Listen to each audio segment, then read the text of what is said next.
எல்லாருக்கும் வணக்கம். நீங்க கேட்டுட்டு இருக்கிறது பிலிவ் இன் டைம். இது ஒரு தமிழ் பாட்காஸ்ட் சேனல். நம்மளோட பாட்காஸ்ட் சேனலுக்கு நீங்க வரது தான் ஃபர்ஸ்ட் டைமா இருந்துச்சுன்னா ஒரு சின்னோண்டு இன்ட்ரோடக்ஷன் மட்டும் நம்ம சேனலை பத்தி கொடுத்துக்கிறேன். இது எது மாதிரியான சேனல் அப்படி பார்த்தீங்கன்னா, உங்களோட பர்சனல் லைஃப்பை டெவலப் பண்ணக்கூடிய குட்டி குட்டி தகவல்கள், நிறைய கருத்துக்கள், நிறைய கதைகள் நம்மளோட பாட்காஸ்ட் சேனல் வந்து உங்களுக்கு கிடைச்சிக்கிட்டே இருக்கும். அந்த வகையில் இன்னைக்கு நம்ம எதை பத்தி பேச போறோம் அப்படின்னு சொல்லிட்டு பார்த்தீங்கன்னா, நம்மளுக்கு சில பேரை வந்து ரொம்ப பிடிச்சிருக்கும், ரொம்ப நேசிச்சிருப்போம். அப்படி நேசிச்ச அந்த நபர் டமார்னு காணாமல் போயிருப்பாங்க. என்னடா இவங்க காணாமல் போயிட்டாங்களே அப்படின்ற மாதிரி ஒரு வருத்தம் உங்களுக்குள்ள இருந்து அந்த வேக்யூமை எப்படிதான் ஃபில் பண்ண போறோம் அப்படின்ற மாதிரி கவலை உங்களுக்குள்ள இருந்துச்சுன்னா இந்த பாட்காஸ்ட் கண்டிப்பா உங்களுக்கு ஹெல்ப்ஃபுல்லா இருக்கும். வழக்கம் போல ஒரு கதை. ஆக்சுவலி கதைக்குள்ள போறதுக்கு முன்னாடி ஒருத்தருக்கு நான் பதில் சொல்லிக்கிறேன். ஏப்பா தம்பி, எத்தனை மெயிலுப்பா போடுவேன்? இந்த பாட்காஸ்ட் போடுறதுக்கு காரணம் ஒருத்தர் தான்.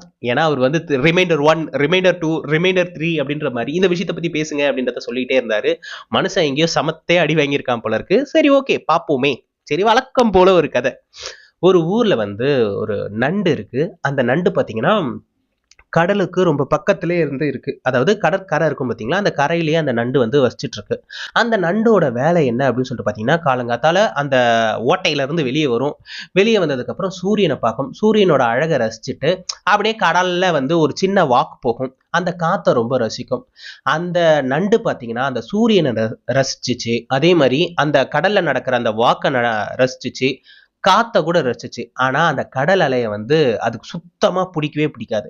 ஏன் அப்படின்னு சொல்லிட்டு பாத்தீங்கன்னா, இப்ப நடந்து போகுது பாத்தீங்களா, நடந்து போனா அதோட கால் தடம் வந்து அந்த கடற்கரையில இருக்கும். அது ரிட்டன் அதோட குழிக்குள்ள வந்துட்டு இங்க இருந்து பார்க்கும். நம்ம ஐயோ நம்ம கால் தடம் பாருங்களேன், எம்பிட்டு அழகா இருக்கு, என் காலா அது அவ்வளவு அழகாவா இருக்கு, ஹவு கியூட் டைம் அப்படின்ற மாதிரி அதோட கால் தடத்தை அதுவே ரசிச்சுக்கும். இப்படி ரசிச்சுக்கிட்டே இருக்கிறப்ப சமயத்துல என்ன ஆகும் அப்படின்னு சொல்லிட்டு பாத்தீங்கன்னா, அந்த கடல் அலை வந்து புஷ்காட் அப்படின்னு சொல்லிட்டு உள்ள வந்து அந்த கால் தடத்தெல்லாம் அழிச்சிட்டு ரிட்டன் போயிடும். இதுக்கா செம கோவம் வரும். ஏய், உனக்கு அறிவு இருக்கா இல்லையா, எப்ப பார்த்தாலும் என் கால் தடத்தை அழிச்சுக்கிட்டே இருக்க அப்படின்ற மாதிரி அந்த கடலை பார்த்து வெளியே வந்து கத்திக்கினே இருக்கும். அந்த கடலையே அது காதுலயே வாங்காது. நீ திட்டுறத திட்டிக்க, நான் பண்றதா பண்ணிட்டு தான் இருப்பேன் அப்படின்ற மாதிரி அது பாட்டுல பண்ணிட்டு இருக்கும். நெக்ஸ்ட் டேவும் இதே ரொட்டீன் தான். வழக்கம் போல வெளியே வரும், சூரியனை பார்த்து வேண்டும், வாக்கிங் ஒன்று போகும், போயிட்டு வந்து உட்காந்து கடல் அலைய கடல் அலையில தன்னோட கால் தடத்தை ரசிச்சுட்டு இருக்கும். வழக்கம் போல அலை வந்து அழிச்சிட்டு போறோம். இந்த முறை அதுக்கு செம்ம காண்டு, செம்ம கோவம் வந்துச்சு. வெளியே வந்து கத்து கத்துன்னு கத்துது.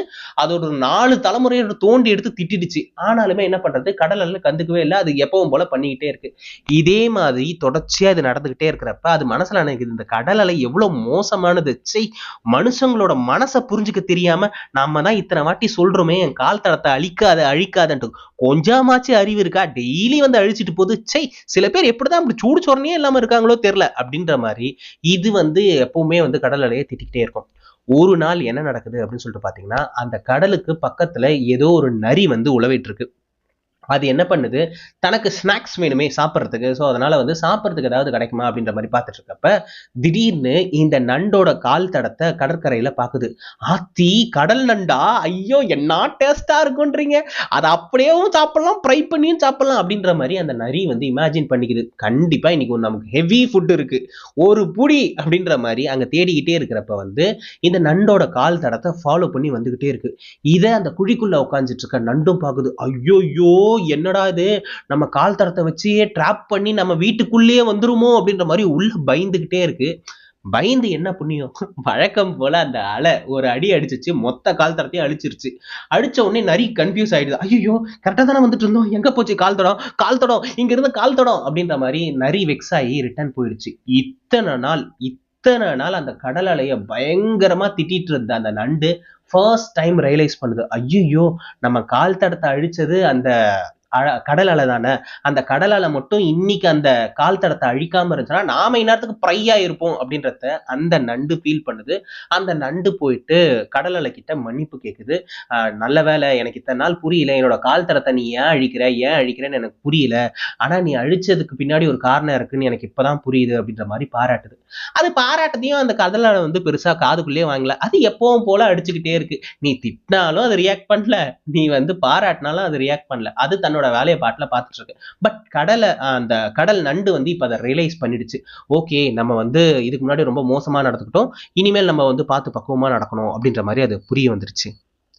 இந்த கதைக்கும் அந்த பையன் பிரேக்கப்னு கதறிட்டு இருந்தானே அதுக்கும் என்னடா சம்பந்தம் அப்படின்ற மாதிரி நீங்கள் கேட்டிங்கன்னா, எஸ், சம்பந்தம் இருக்குது. அதாவது எந்த ஒரு விஷயத்துக்காக நம்ம ரொம்ப கஷ்டப்பட்டுட்டு இருக்கோமோ, ரொம்ப வருத்தப்பட்டு இருக்கோமோ, அந்த ஒரு விஷயமே சில வருஷங்கள் நம்ம கடந்து போயிட்டு பார்த்தோன்னா, இதுக்காக கஷ்டப்பட்டோம், இதுக்காக இம்பிட்டு ஃபீல் பண்ணோம் அப்படின்ற மாதிரி இருக்கும். அந்த பையன் வந்து மெயில் பண்ணுறதுல எனக்கு தெரியுது, அந்த பையன் கண்டிப்பாக ஒரு சின்ன வயசு பையனாக தான் இருப்பான். சரிங்களா? ரொம்ப சின்ன வயசுலேயே வந்து எனக்கு எல்லாமே சொதப்பிருச்சு, எல்லாமே எனக்கு மோசமாக நடக்குது, எனக்கு மட்டும்தான் இப்படிலாம் நடக்குது, எனக்கு ரொம்ப கடுப்பாக இருக்குது, சில நேரம் கடவுள் மேலெலாம் கோவம் வருது அப்படின்ற மாதிரிலாம் அவன் சொல்கிறான். தம்பி, இது உனக்கு மட்டும்தான் இல்லை, எல்லா ஆணுக்குமே இது பொருந்தும். எல்லாருமே சின்ன வயசுலேயே ரொம்ப அடி வாங்குவோம், ரொம்ப சொதப்புவோம், என்னடா இது வாழ்க்கை அப்படின்ற மாதிரிலாம் ஒரு ஃபீலை கொடுக்கும். பட் இப்போல்லாம் எனக்கு எப்படி தெரியுமா இருக்கு, எல்லாத்தையும் பார்த்தாச்சுப்பா, அடி வாங்காத ஏரியாவே கிடையாது அப்படின்ற மாதிரி சுத்தி இருக்கிற எல்லா நெகட்டிவுமே பார்த்தாச்சு. இப்ப மைண்ட் அளவுல நான் எப்படி இருக்கேன்னா, வா அடுத்த பிரச்சனை தானே, நான் ரெடியா தான் இருக்கிறேன், வா வா இன்னைக்கு நீயா நானா பார்த்துடலாம் அப்படின்ற அளவுக்கு உனக்கு கான்பிடன்ஸ் கொடுத்துரும். நீ சின்ன வயசுல எனக்கு இப்படிலாம் சொதப்புதே அப்படின்னு நினைக்கிறல்ல, சின்ன வயசுலேயே இதுக்கான எக்ஸ்பீரியன்ஸ்லாம் உனக்கு கிடைச்சிருச்சுன்னா, பெரிய வயசுல இதே மாதிரியான சிமிலர் பிரச்சனை உனக்கு வர்றப்ப அதை ஃபேஸ் பண்றதுக்கான கான்பிடன்ட் உனக்கு ஆல்ரெடி உள்ளேயே இன்பில்டா இருக்கும். ஸோ அதனால நீ என்ன பண்ணலாம், நீ இப்படி தானே அடிக்க போற, லெஃப்ட்ல அடிக்க வந்தா நான் இப்படி தடுப்பேன், ரைட்ல அடிக்க வந்தா நான் இப்படி தடுப்பேன் அப்படின்ற மாதிரி எக்ஸ்பீரியன்ஸும் உனக்கு இருக்கும். ஸோ இன்னும் உன்னை வந்து இந்த சொதப்பெல்லாம் பெட்டர் தான் பண்ணிருக்கு. நம்மளை நேசிக்கிறவங்க வந்து விட்டு போயிட்டாங்கன்னா கண்டிப்பா வலிக்க தான் செய்யும்.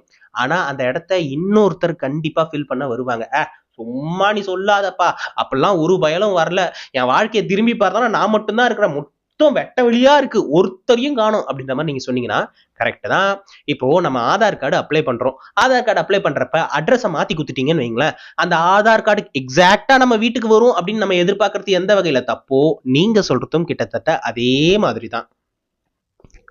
ஒருத்தர் நம்மளை வந்து விட்டு போயிட்டாங்க அப்படின்ற காரணத்துக்காக நம்ம என்ன பண்றோம்னா, அவங்களுக்கு அப்புறம் வந்து நம்மளை சுத்தி நம்ம ஒரு ப்ரொடெக்டிவ்க்கு ஒரு வேலியை போட்டுக்கிறோம். கையையும் கட்டிப்போம், கண்ணையும் இறுக்கமா முடிப்போம். ஆனா இந்த கடவுளுக்கு வேற வேலை வெட்டியே கிடையாது. நீ போட்ட வேலியை தாண்டி உன் கையில இருக்கிற கட்டை பிரிச்சு உன் கண்ணில் இருக்கிறத திறந்து இந்தாப்பா பிச்சுக்கோ அப்படின்னு சொல்லிட்டு எதனா கொடுப்பாங்க அப்படின்னு நீங்க நினைக்கிறது எந்த வகையில் நியாயம் சொல்லுங்க?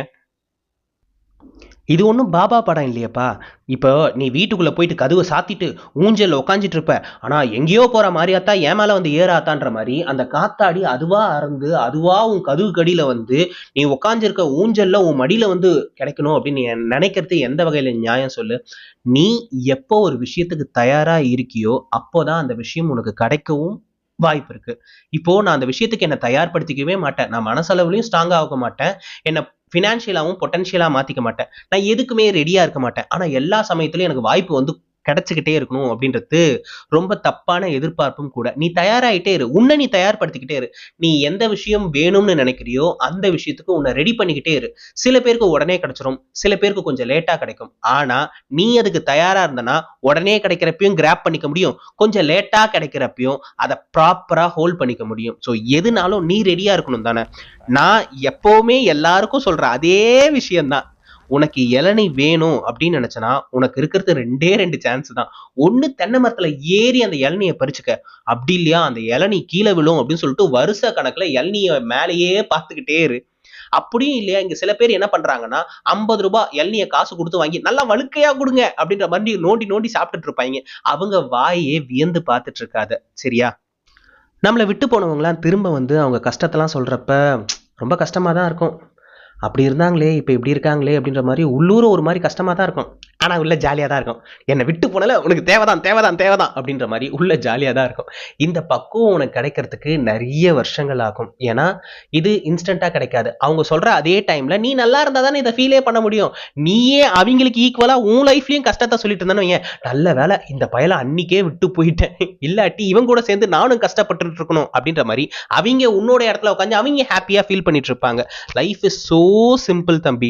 எதுக்காக இன்னைக்கு நீ அழறியோ 10 வருஷம் கழிச்சு திரும்பி பார்த்தனா அதே விஷயத்த நினைச்சு சிரிக்க தோணும். ஐயோ இதுக்கு அப்படிலாம் ஓவரா கொஞ்சம் ஓவர் ரியாக்ட் தான் பண்ணியிருக்கணும் அப்படின்ற மாதிரி இன்னைக்கு நீ எதெல்லாம் ரொம்ப ஃபீல் பண்ணி எதெல்லாம் ரொம்ப எக்ஸாசரேட் பண்ணி வாழ்க்கை இவ்வளவுதான் இதுக்கப்புறம் எனக்கு வாழ்க்கையே இல்லைன்ற மாதிரி பேசுனியோ 10 வருஷம் கழிச்சு திரும்பி பார்த்தனா ச்சே இந்த விஷயத்துக்கு நான் அவ்வளோ சீன் போட்டேன், இதுக்கு அவ்வளோ நான் பண்ணேன் அப்படின்ற மாதிரி இருக்கும். நம்மளோட லைஃப்பை நீங்க எடுத்துக்கிட்டீங்கன்னு வைங்களேன், அதிகபட்சம் ஒரு 4ல இருந்து 12 பேருக்கு மட்டும்தான் நம்மளோட லைஃப்ல ரெஸ்பான்சிபிள். சில பேருக்கு சின்ன குடும்பமா இருக்கும், ஒரு 4 பேர் தான். சில பேருக்கு குடும்பம் கொஞ்சம் பெருசா இருக்கும், அதிகபட்சம் ஒரு 12 பேர் இருப்பாங்க. கூட்டி கழிச்சு பார்த்தா இவ்வளவு பேர் தான். அந்த 12 பேருக்கு மட்டும்தான் நம்ம லைஃப்ல ரெஸ்பான்சிபிளா இருக்கணும். மீதி எல்லாருக்குமே நம்ம ரெஸ்பான்சிபிளா இருக்கணும், எப்பவுமே மூஞ்ச இறுக்கமா வச்சிருக்கணும், டென்ஷனா இருக்கணும் அப்படின்லாம் எதுவுமே கிடையாது. லைஃபை கூலா ஹேண்டில் பண்ணுங்க, சந்தோஷமா இருங்க. நீங்க சந்தோஷமா இருந்தீங்கனாலே உங்களை சுத்தி நிறைய சந்தோஷமான விஷயங்கள் நடக்க ஆரம்பிக்கும். என்னை சுத்தி இருக்கிறவங்க பூரா இளவு வீட்டுல இருக்கிற மாதிரியே இருக்கிறாங்க, அப்புறம் எப்படி எனக்கு சந்தோஷம் இருக்கும் அப்படின்னா, உன் சந்தோஷம் உன்கிட்ட இருக்குல்ல, நீ சந்தோஷமா இருக்க பாரு. அந்த இழவு வீட்டுல இருந்து எவனாவது ஒருத்தன் உன் பக்கத்துல வந்துட்டு, நானும் சந்தோஷமா இருக்க பாருப்பா அப்படின்னு சொல்லிட்டு உங்க பக்கத்துல வந்து உட்கார மாட்டாங்களா என்ன? இந்த மாதிரி கொஞ்சம் கொஞ்சமா நீங்க வந்து ட்ரை பண்ணீங்கன்னா உங்களை சுத்தி ஒரு ஹெல்த்தியான சர்க்கிள் ஒன்று ஃபார்ம் ஆகும். அது ஃபார்ம் ஆயிட்டானே நீங்க அதுல இருந்து கொஞ்சம் கொஞ்சமா வெளியே வந்துடலாம்.